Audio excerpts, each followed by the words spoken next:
Consider these two urns, which have red and green balls in them, and this coin. So what I'm going to do is flip the coin, and then based on the result of the flip, I'm going to decide, in this case tails, which urn to pick from. So I'm assuming this is classically perfect coin and classically perfect urns.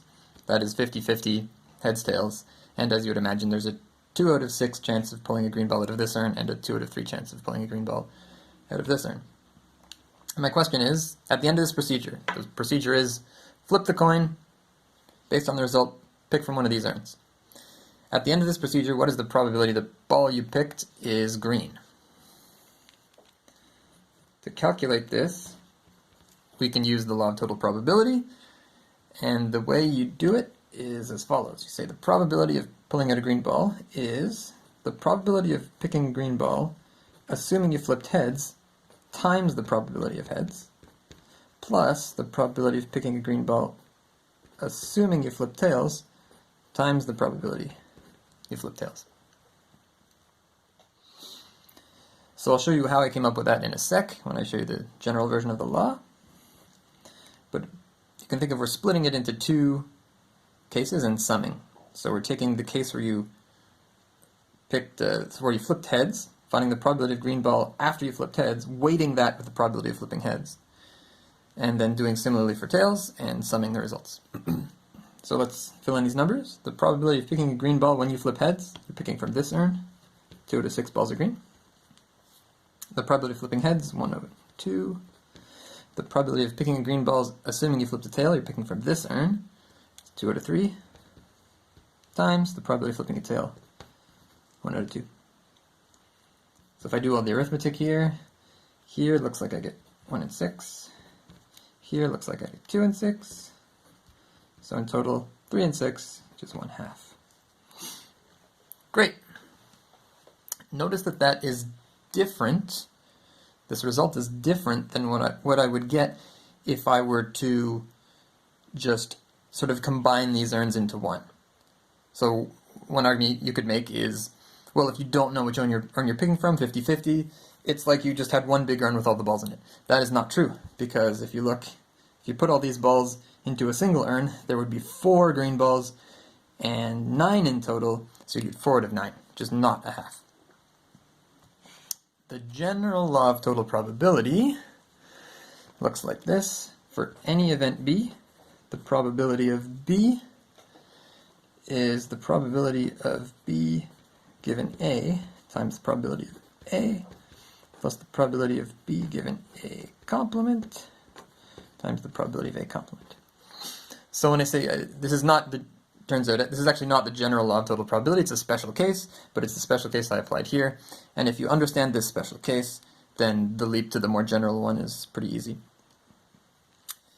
So this lets you find the probability of any event B by breaking it up into these two cases, the case where A occurs and the case where A doesn't occur, for any other event A.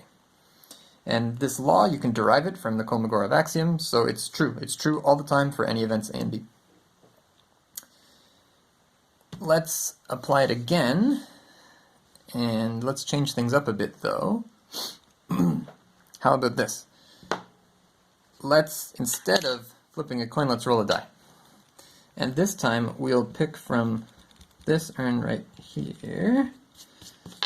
The first urn, if I don't roll a 6, and I'll pick from the second urn if I do roll a 6. Alright. So thinking about this intuitively, most of the time I'm going to not roll a 6. So most of the time I have a 1 in 3, a 2 in 6, or a 1 in 3 chance of getting a green ball. But if I do roll a 6, I have a pretty good chance of getting a green ball.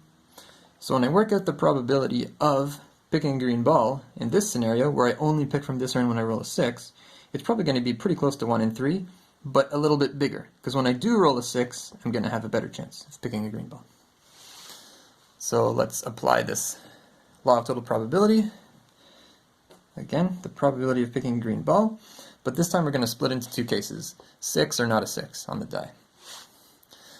So this is going to be the probability of rolling a green ball, picking a green ball when you roll a 6, times the probability of rolling a 6, plus the probability, well, it doesn't really look pretty, plus the probability of rolling a green ball when you don't, picking a green ball when you don't roll a 6, times the probability you don't roll a 6. So if you can see, this is the same as that. It's just I have S's and G's where I had A's and B's before. And let's fill in numbers here. The probability of picking a green ball when you roll a 6. When you roll a 6, you're picking from here, so 2 out of 3. Probability of rolling a 6, 1 out of 6. The probability of picking a green ball, assuming you don't roll a 6, so you don't roll a 6, you're picking from here, 1 out of 3, times the probability you don't roll a 6, which is 5 out of 6. So let's see, we do the arithmetic here. We have 2 out of 18, right? 2 out of 18. Plus in here, we have 5 out of 18. So and we get 7 out of 18. And that's right, 6 out of 18 is 1/3. So we were expecting something a little bit bigger than 1/3, and indeed this is something a little bit bigger than 1/3. Although, like I mentioned before, be careful about intuition, because easy to fool yourself in probability. But don't worry, we can prove this from the Kolmogorov axioms. It's true all the time.